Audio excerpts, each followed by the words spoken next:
कि जहाँ पे गलत होगा वहाँ पे आवाज उठाना ये काम है। वेंटिलेटर्स आए थे, 650 वेंटिलेटर आए थे महाराष्ट्र में। नहीं, लेकिन तो फिर आपने इसके बारे में आवाज क्यों नहीं उठाई? मुझे कुछ मालूम नहीं ये सब। मैं देखिए, ऐसे सवाल आप नहीं पूछे। मैं सिर्फ आम जनता से निगड़ित रहता हूँ। बाकी पॉलिटिक्स मेरे को पॉलिटिक्स से वेंटिलेटर तो आम जनता के लिए। नहीं, मुझे लोगों से ये सब सवाल पूछिए।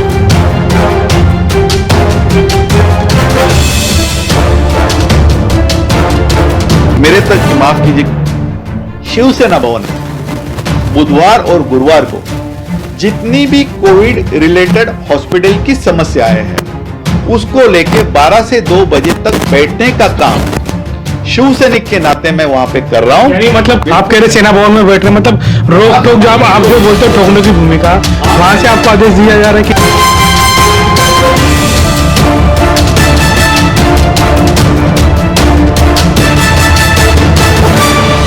नमस्कार, मैं हूं मनोज चंदेलिया। आज हम एक ऐसे व्यक्ति से बात करेंगे जो इन दिनों जो है महाराष्ट्र में काफ़ी चर्चा में है। जी हाँ, मैं बात कर रहा हूं नितिन नांदगांवकर की। पिछले कई दिनों से नितिन नांदगांवकर के एक के बाद एक जो है कोरोना काल में वीडियो काफ़ी वायरल हो रहे हैं। खास करके अस्पताल के बिल कम करवाते हुए नितिन लगातार नज़र आ रहे हैं, लेकिन उनकी एक अलग भूमिका में और दिखाई देते, रोक टोक वाली भूमिका में। कहीं ना कहीं नितिन से हम सीधे बात करेंगे। नितिन, नमस्कार। आपका क्या कहना चाहेंगे जिस तरह से आपके वीडियोस वायरल हो रहे हैं और आपकी जो भूमिका है उसको लेकर सराहना भी की जा रही है, लेकिन कहीं ना कहीं विरोध भी दिखाई दे रहा है? नहीं, मेरा काम है जो आम जनता की जो तकलीफ है, ये कोरोना जो वायरस है ये पूरे जग भर में है, दुनिया में फैला हुआ है और महाराष्ट्र शासन अपना काम बखूबी अच्छे से कर रही है।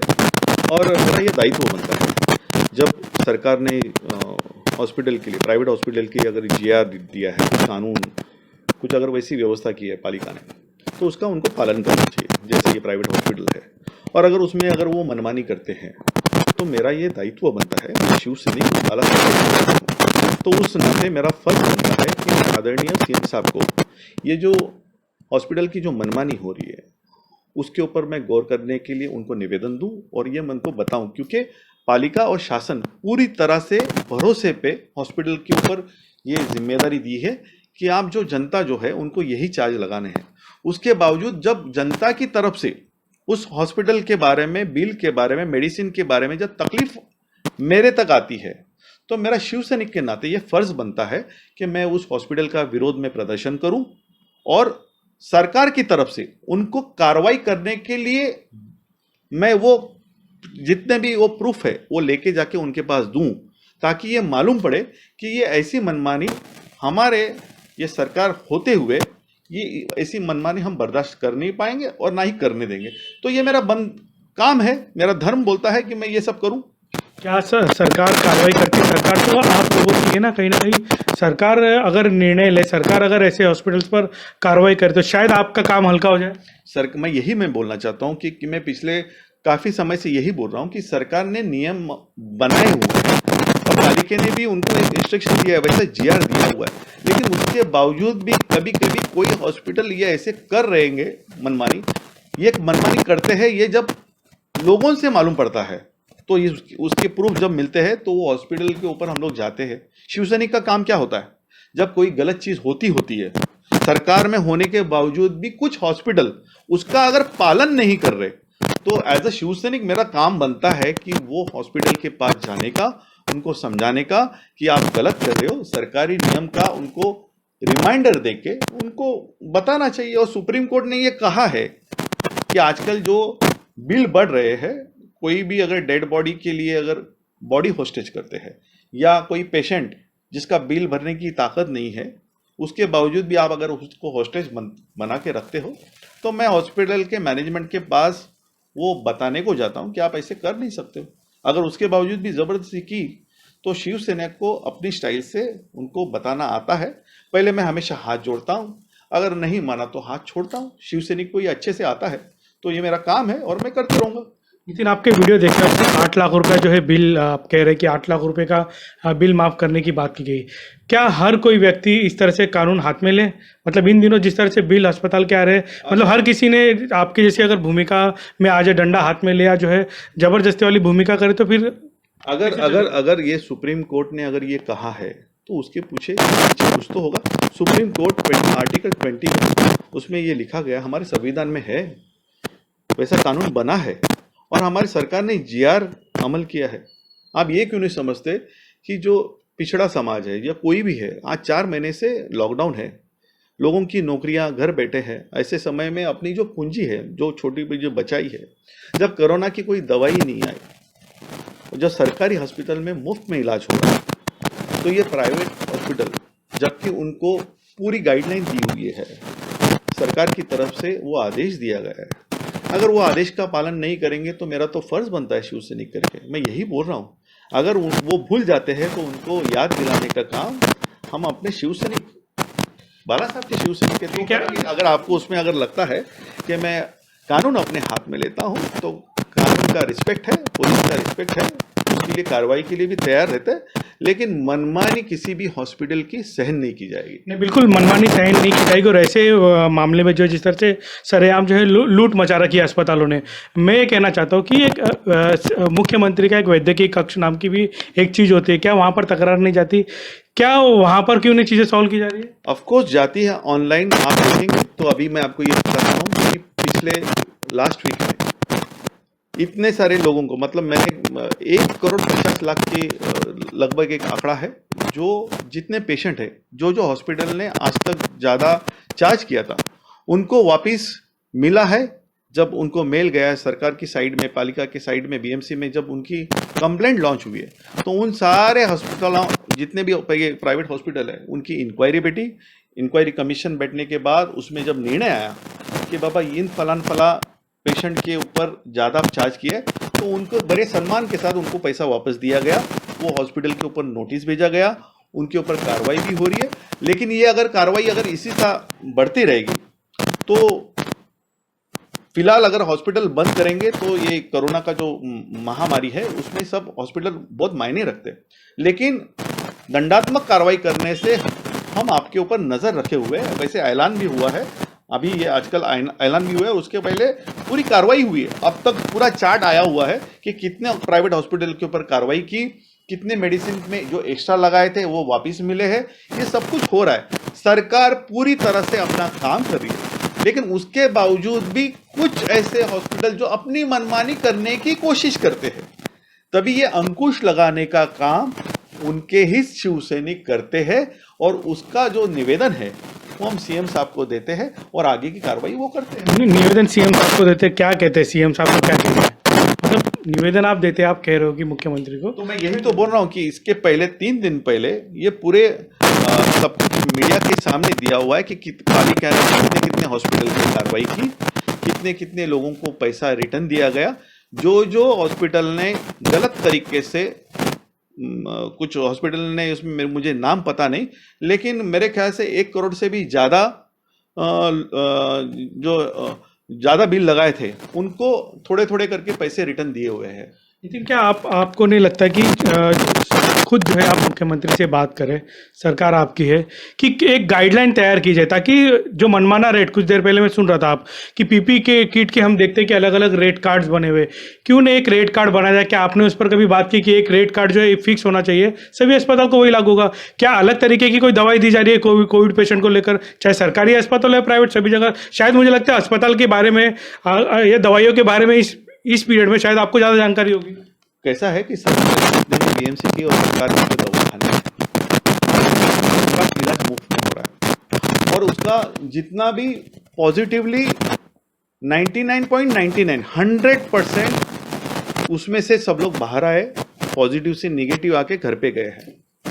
जिनको सीरियस बीमारी होती है, जो लेट आते हैं, वो कुछ ऐसे किस्से होते रहेंगे, उनके लिए मेरे दिल में जगह है, कुछ ऐसे किस्से हुए हैं।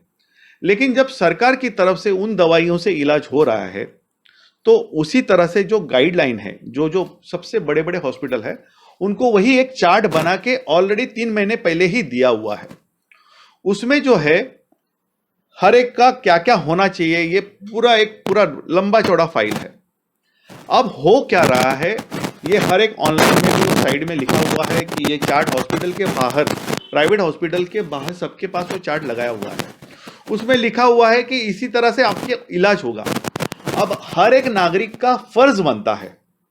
अब सरकार ने तो दे दिया, अब जब कोई कोविड पेशेंट जाता है तो उसके रिलेटिव का यह फर्ज बनता है कि मैं वो चार्ट देखूं और बिलिंग की मांग करूं। बिलिंग में आपको देखना पड़ेगा कि वो चार्ट जो सरकार ने दिए हैं क्या उसी तरह से ये प्राइवेट हॉस्पिटल लगा रहे हैं, और अगर नहीं लगा रहे हैं तो उसी वक्त उनको इसके बारे में बताना चाहिए। और अगर हॉस्पिटल आपको अगर मदद नहीं कर रही है तब जाके आप सरकार के पास आना है और बोलना है। उसीलिए शिवसेना भवन में बुधवार और गुरुवार को जितनी भी कोविड रिलेटेड हॉस्पिटल की समस्याएं हैं उसको लेके 12 से 2 बजे तक बैठने का काम शिवसैनिक के नाते मैं वहां पे कर रहा हूं। यानी मतलब कहीं ना कहीं शिवसेना ही आपको इस तरह की भूमिका में जाने के लिए आदेश दे रही है। आप कह रहे सेना भवन में बैठ रहे हैं, मतलब रोक ठोक, जो आप जो बोलते हो ठोकने की भूमिका, वहां से आपको आदेश दिया जा रहा है कि इस तरह की भूमिका। बिल्कुल नहीं, मैं आपको ये बता रहा हूं, शिवसैनिक कभी कोई चीज का आदेश, सर्वसामान्य जनता जब आपके पास आती है और उसके लिए जब कोई हॉस्पिटल कोई ऐसा लगता है कि नहीं बना कि अभी ये पैसा ये हॉस्पिटल ने ज़्यादा चार्ज किया है, तो मेरा ये फ़र्ज़ बनता है कि वो हॉस्पिटल के पास जाऊं, उनको समझाऊं। अगर उसका मैं एग्जांपल देता हूं कि मैं किस तरह से जाता हूं। एक निरॉन हॉस्पिटल था जहां पे पेशेंट इलाज कर रहा था, बीएमसी ने 80% रिजर्व कोटे में उसको रखा हुआ है कि आपके 80% पेशेंट पालिका के इसमें चार्ट में रहेंगे। जब वो चार्ट में ऑक्सीजन इंक्लूडिंग है, वेंटिलेटर, आईसीयू इंक्लूडिंग होने के बावजूद आप 3000 हर दिन का चार्ज लगा रहे हो एक्स्ट्रा। अब ये लोगों को मालूम नहीं पड़ता, आप उनको मिसगाइड करके जब आप वो 3000 रुपया रोज का ज़्यादा लेते हो, और ये जब हम पेपर हमारे पास आते हैं और देखते कि ये तो इंक्लूड होने के बावजूद भी, तभी एजुकेटेड लोग भी, पब्लिक में से एजुकेटेड लोग भी जब ये देख नहीं पाते हैं ये तो डर के तो जाना चाहिए। तो कैसा है, अगर हर जगह पे सरकार ने अपना काम किया हुआ है लेकिन लोगों को भी अलर्ट रहना ये उनका काम है। सरकार ने अपने अभी आप एक समझ के लीजिए कि सरकार ने जब नियम कायदा बनाया हुआ है तो ये हर इंसान की, हर पब्लिक की जिम्मेदारी बनती है कि हम ये स्क्रूटनी करें, गलत अगर होता है तो उसका विरोध करें, और उसके बावजूद भी अगर वो नहीं सुन रहे तब अगर वो आते हैं तो मेरा ये फर्ज बनता है कि मैं वो सारे जांच पड़ताल करूं, और अगर ये गलत लगा तो उसकी कंप्लेंट हमारे सीएम साहब को करूं, ताकि सीएम साहब उसके ऊपर कड़क कार्रवाई करें और एक जो भी दिलासा देना है पब्लिक के लिए वो दे। तो मेरा ये काम है ना। शिवसैनिक का काम क्या होता है कि जहां जहां अगर सरकार अपना है, और अपने सरकार में मेरा काम क्या है, मेरा काम है कि अगर कोई गलत चीज होती है तो ये सरकार को बताना कि ये गलत हो रहा है, ये हॉस्पिटल के ऊपर आपने भरोसा रखा है लेकिन ये उसका पालन नहीं कर रहा है, तो मेरा जिम्मेदारी है। शिवसैनिक का काम क्या होता है? नहीं, मतलब आप सरकार में रहते हुए भी सरकार के बाहर आप काम करते हैं। सरकार के अंदर हूं, इसीलिए तो मैं आपको ये बोल रहा हूं कि मैं उनको ये जानकारी दे रहा हूं कि आपने उनको ये बोला है कि आपको इसी तरह से पेपर वर्क करना है, जीआर है, उसके बाद भी आप मनमानी कर रहे हो।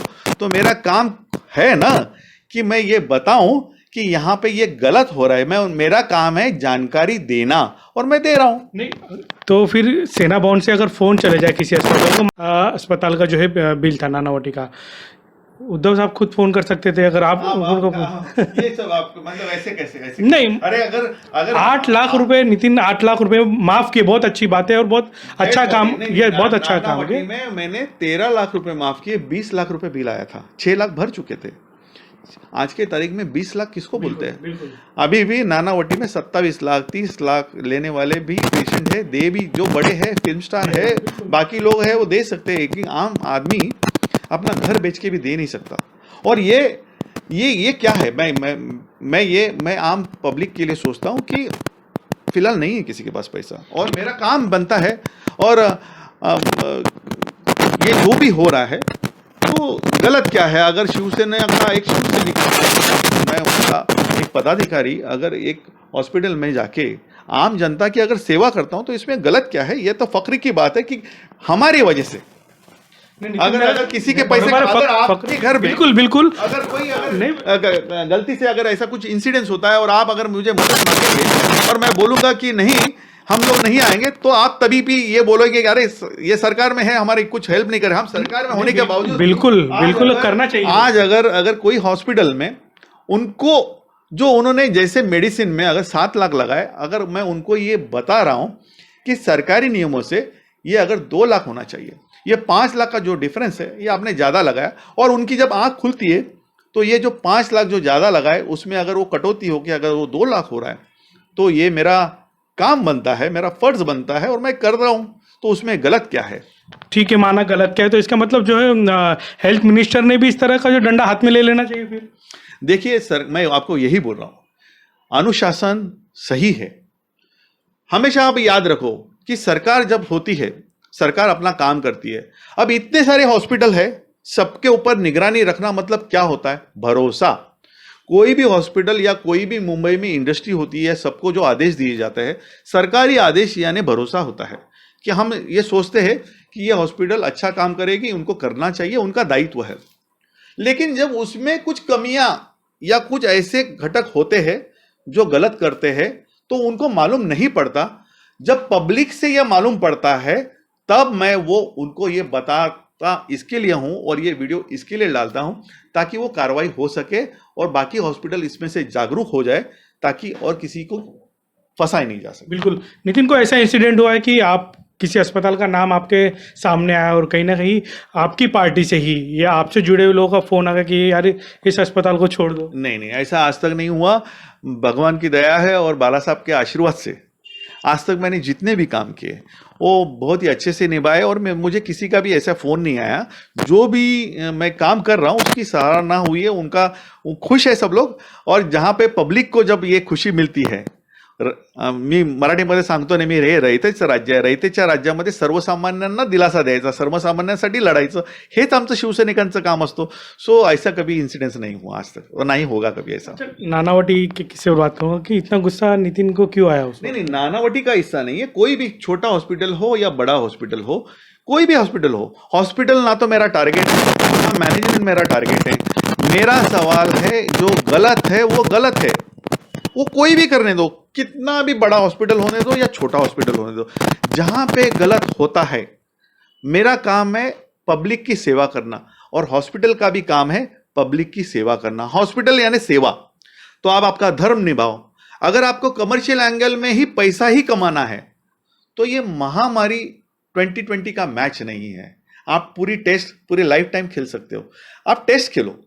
आप ये 2020 में आप सोचोगे तो इतना आप टारगेट कंप्लीट करोगे, इतना पैसा कमाओगे, तो जो पैसा जा रहा है ना वो गरीब जनता का जा रहा है, सफर हो रही है गरीब जनता। एक मेडिक्लेम की पॉलिसी जो 3 लोगों की होती है 15 लाख की पॉलिसी है। अगर वो एक ही आदमी के पीछे 15 लाख मेडिक्लेम से एक हॉस्पिटल ने ले गए, दूसरे आदमी को तो कहां से पैसा लाएंगे? हर हॉस्पिटल अगर ये पूछेंगे आपकी पॉलिसी है क्या, आपकी कितनी की पॉलिसी है, आपके पास डिपॉजिट के लिए कितने पैसे हैं, तो ऐसे तो हॉस्पिटल नहीं रहेंगे। हॉस्पिटल का काम बनता है, जब सरकार बनती है, जब हॉस्पिटल नए नए खुलते हैं तो उनको ये बकायदा लिख के देना पड़ता है कि हम सेवा कर रहे हैं, हम धर्म कर रहे हैं। आप उसको अगर कमर्शियल एंगल में करेंगे तो लोगों की प्रति की जो भावना जो है, सेवा है, हर पेशेंट, हर नागरिक का जीवन बचाना, ये हॉस्पिटल का काम है। आप कोई भी हॉस्पिटल पेशेंट को एडमिट करने से पहले आपके जेब में पैसे कितने हैं ये पूछ नहीं सकते। आपकी लड़ाई आप कोर्ट में लड़ सकते हो। फर्स्ट प्रायोरिटी वो पेशेंट को एडमिट करके उसका इलाज करना, ये आपका दायित्व है। अगर ये दायित्व कोई निभाता नहीं है तो बाला साहब का शिव सैनिक उन हर हॉस्पिटल के नीचे खड़ा मिलेगा जहां जहां आम पब्लिक को दिक्कत होगी, और उसका मुझे गर्व है।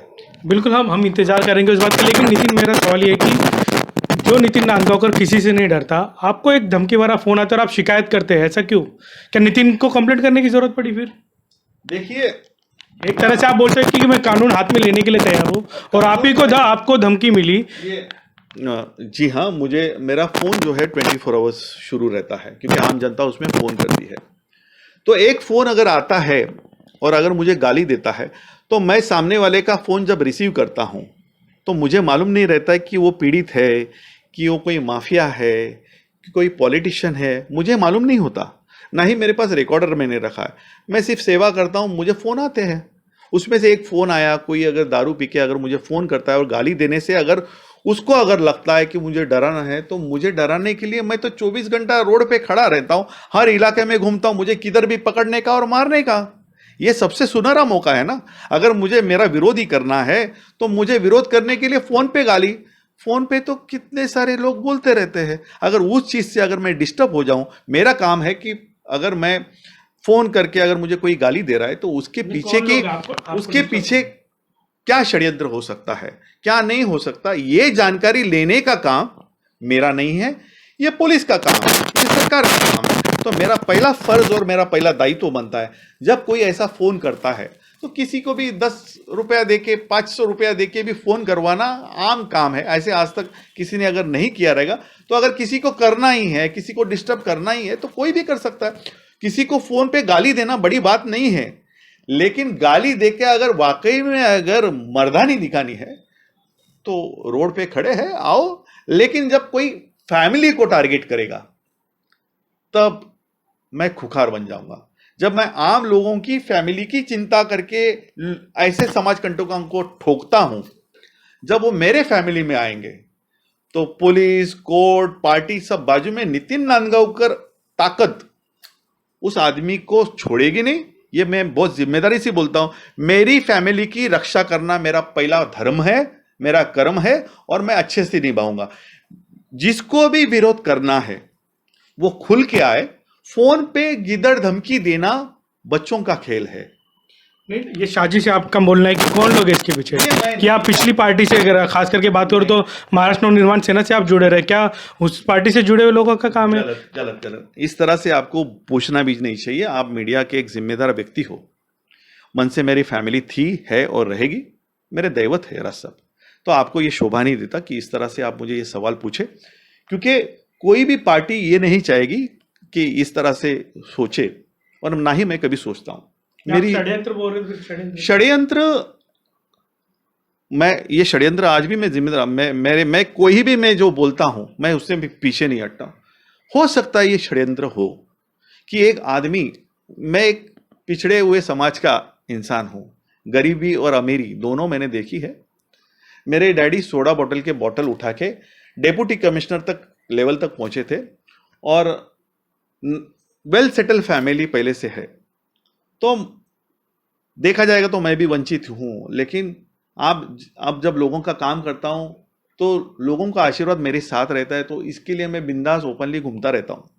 तो उस बीच में कुछ ऐसे हो सकते हैं। ये उत्तर भारतीय वाला मामला क्या है? फोन सुना मैंने। नहीं, ये मुझे भी खुद को समझा नहीं। ये उत्तर भारतीय वाला मामला, जिसने ये जो ये बंदा था, जो मेरे ख्याल से पिया हुआ था, नशे में था, पूरी उसको हिस्ट्री मेरी मालूम नहीं थी, पूरी उसको मालूम करनी चाहिए थी। अब वो बाकी तो पुलिस अपना काम करेगी। उत्तर भारतीय का मुद्दा ये था कि उसने ये बोला कि आप लोगों ने सिक्योरिटी वालों को यूपी बिहार से गाली दी, तो वो गलत था, उन्होंने उसको गलत मोड़ दिया। आज तक मैंने यूपी बिहारी के लोगों को इतनी सारी मदद की है, जो मैंने मेरे पोस्ट में, जितने भी मेरे पोस्ट हैं, मेरे ख्याल से 300 मेरे वीडियोस रहेंगे, उसमें वो देख सकते हैं। उसमें मैं 3 मुद्दे सिर्फ यूपी बिहारी के बारे में बोलूंगा, जो मेरे कुटुंब है। लेकिन कोई अगर दादागिरी करेगा महाराष्ट्र में और मुंबई में, तो वो बर्दाश्त नहीं की जाएगी। आप आइए, आपका वेलकम है, पेट की भूख है, सभी की है, और महाराष्ट्र सबके लिए वेलकम है। लेकिन महाराष्ट्र हमारा है। आप अगर उसमें अगर दादागिरी करोगे तो यह बर्दाश्त नहीं। हम बाला साहब के शिवसैनिक है, और किसी की दादागिरी को हम भीख नहीं देते। सवाल यह है कि जब मैं यूपी बिहारी के कुछ लोग जो गरीब पिछड़े होते हैं और उनको जॉब के लिए मुंबई में आते हैं, उनको दुबई में जाना होता है, तो कुछ यूपी के ही माफिया महाराष्ट्र के भूमि में आके अपना बोरिया बिस्तर, अपना दुकान डालते हैं, और यूपी बिहारी के लोगों को ही फंसाते हैं पासपोर्ट के जरिए कि हम आपको जॉब देंगे दुबई कुवैत में, आप यहाँ पे आइए, पैसा भरिए, पासपोर्ट दीजिए। वो बेचारे आते हैं यूपी बिहार से, अपनी खेती बाड़ी ज्वेलरी सब रख के आते हैं, बहुत आस लेके आते हैं, और उनको जब फंसाया जाता है, उनके पैसे जब डूब जाते हैं, तो वो मेरे पास आते थे, और बोलते थे कि हमें इस आदमी ने फंसाया हुआ है। तो मैं बोलता था आपका नाम क्या है, मैं ये नहीं पूछा कि आप यादव हो, आप शुक्ला हो, आप कहाँ के हो। हाँ, हम यूपी बिहार से आए, आपका स्वागत है। और फंसाने वाले कौन थे? उनके ही थे। तो मैं ये बोलूं कि ये यूपी वाले ने यूपी वाले को फंसाया, ये बिहारी ने बिहारी को फंसाया? नहीं, ये आदमी की विकृति होती है, आदमी की सोच होती है। फंसाने वाले आदमी होते हैं, उसकी जात पात नहीं होती। माटुंगा का एक इंसिडेंस हुआ था। एक लड़की को एक आदमी बार बार गलत जगह पे हाथ लगाता था। छोटी छोटी लड़कियां, बड़ी बड़ी लेडीज लोग जो थे उनको हाथ लगाता था, भाग जाता था। वो यूपी का था, लेकिन मैंने मेरे वीडियो में मैंने उसको मारा। क्या मैंने ये बोला कि ये यूपी का है? नहीं, वो इंसान था, वो विकृति होती है। तो मैं किसी को टारगेट नहीं करता हूं। और जहां तक ये इंसिडेंस हुआ, उसके पीछे की भूमिका अलग थी। जो सिक्योरिटी वाले थे वो यूपी बिहार के थे, और जो मरने वाला था वो मुझे मालूम नहीं था। वो भी तो यूपी बिहार का एक रिक्शा ड्राइवर हो सकता था, क्योंकि मैंने रोज मैं रिक्शा, मेरे यहाँ पे 80% लोग यूपी बिहारी रहते हैं, रिक्शा वाले। मैं जहाँ पे चेंबूर में रहता हूँ, यूपी बिहारी मेरे दोस्त थे। मैं उनके रिक्शा में बैठता हूँ। हम लोग यहाँ पे सब लोग रहते हैं। 80% कम्युनिटी मेरी यूपी बिहार के रिक्शा वाला मेरे चेंबूर में है, मेरे कुर्ला में है। हम लोग सब लोग साथ में रहते हैं। ना ही मैंने इतने लोगों के मेरे खुद के राइट और लेफ्ट हैंड, इजाज खान कहाँ का है? यूपी का है। इब्राहिम कहाँ का है? बिहार का है। मेरा विलास मराठी है। हनी कोचर सरदार जी है। मेरा इब्राहिम मुस्लिम है। सब जाति धर्म के लोग मेरे साथ जुड़े हुए हैं। तो ये तो मसला नहीं था। वो जो सिक्योरिटी वाले आए थे, वो यूपी बिहार के थे, बेचारे गरीब थे। मैंने उनको बोला कि डेड बॉडी लेने के लिए जा रहे हैं, जाने को नहीं दिया। मैंने बोला आप समझ नहीं रहे हो, आपकी भावना समझो। उसके डैडी की डेड बॉडी अंदर है। 1 घंटे तक उन्होंने, तो मैंने ये तभी बोला था कि भाई ये यूपी बिहारी, ये जो वॉचमैन है, इनको समझ में नहीं आ रहा। उनके लिए एक मूर्खता का दूसरा एक वर्ड होता है, वो मैंने यूज किया। अब उसको आपने प्रोपोगंडा करके ये बोल दिया कि ये यूपी बिहार वालों को किस तरह से टारगेट कर रहा है, तो ये गलत है। लेकिन हाँ, ये नादानी मत करें, ये ऐसे मत सोचे कि मैं उनके खिलाफ हूं। आप लोग जब भी आते हो, आप पेट की भूख के लिए आते हो, आपका स्वागत है। लेकिन आप, कानून है, दायरा है, हमारे ऊपर दादागिरी करने की कोशिश मत करो। दादागिरी नहीं चलेगी। महाराष्ट्र और मुंबई में हम लोग हैं, हम लोग रहेंगे। आप मिल के काम करो। आप ये सोचोगे कि आप हमारे सर पे बैठोगे, तो ये गलत है। हम आपको कंधे से कंधा मिलाना को देंगे, लेकिन आप ये सोचोगे कि हम दादागिरी करेंगे, दादागिरी नहीं चलेगी। हम भाईचारा निभाते हैं। आप लोग सब लोग हमारे भाई हो। लेकिन अगर मेरे एक किसी वर्ड से आप कोई षड्यंत्र रचना चाहते हो, और अगर मैं जो काम कर रहा हूं उसमें आप हर्डल्स डालना चाहते हो, तो बचपन से मैं हर्डल्स में खेलते आया हूं, मुझे अच्छा लगता है। और आम जनता का आशीर्वाद मेरे पीछे, बाला साहब का आशीर्वाद मेरे पीछे है, और सीएम साहब खुद जो सब कुछ ये देख रहे हैं। खुशी तो सबको होती रहेगी, और मुझे भी जब खुशी होती है, सर्वसामान्य जनता उनके प्रति जब मैं काम करता हूं, लोगों को दिलासा मिलता है, सबको खुशी मिलती है। किसको खुशी नहीं मिलेगी जब लोगों के पैसे कम हो गए, हॉस्पिटल का बिल कम होगा, डेड बॉडी मिलने में तकलीफ नहीं होगी, लोगों के काम होते खुशी। हैं। लेकिन कहीं ना कहीं आपके इस काम के चलते क्या लगता नहीं कि सीएम को आने वाले दिनों में कोई भी क्रिटिसाइज कर सकता है आसानी से? क्रिटिसाइज करना, सीएम साहब इतने इतने अच्छे आदमी हैं। यही तो वजह है, यही तो बोला कि ये महामारी में ये पहले ऐसे शख्स है मुख्यमंत्री जिनको ये सब कोरोना का तूफान का सबका सामना करना पड़ा, और अच्छे से निभा रहे हैं। ये हम सबका स्वाभिमान, अभिमान है, और हमारे लिए गर्व की बात है। हमें सबको, महाराष्ट्र की जनता को ऐसे सीएम मिले। पॉलिटिशियन जिनको राजनीति करना, ये 2020 खेलने का टाइम नहीं है। महामारी में सबको एकजुट रहना चाहिए, और हमारे सीएम साहब का मजबूती से हाथ थमना चाहिए, और आगे बढ़ने के लिए मौका देना चाहिए। राजनीति, कोरोना ये राजनीति नहीं हो सकती। कोरोना ये एक ऐसी महामारी है जहां पे सबको सद्भावना से एक दूसरे का साथ निभाना देना चाहिए, ना ही उसके ऊपर राजनीति करके उनको दिखाना चाहिए कि आप कुछ, जबकि सब कुछ अच्छा कर रहे हैं। सरकार पूरी तरह से अच्छे से काम कर रही है। अपने जितने कंट्रोल में महाराष्ट्र है, बाकी कोई सी सिटी है मुझे मालूम नहीं, लेकिन महाराष्ट्र बहुत अच्छे से काम कर रहा है, और खुशी मिलती है ये सबका सामना करते हुए। आज एक एक हर रोज आपको गुड न्यूज मिल रही है, अच्छी मिल रही है। लेकिन अगर जिसको टारगेट ही करना है, हर बात के ऊपर अगर पॉलिटिक्स ही करना है, तो पॉलिटिक्स है, करते रहेंगे। दो सवाल मेरा आखिरी कि एक तो ये कि क्या लोगों ने इसी तरह से जो है जिस तरह से आप काम कर रहे हैं कानून हाथ में लेकर, सभी लोगों ने इस तरह से कानून हाथ में लेकर मुझे नहीं लगता कि मैं कानून कोई हाथ में ले रहा हूँ।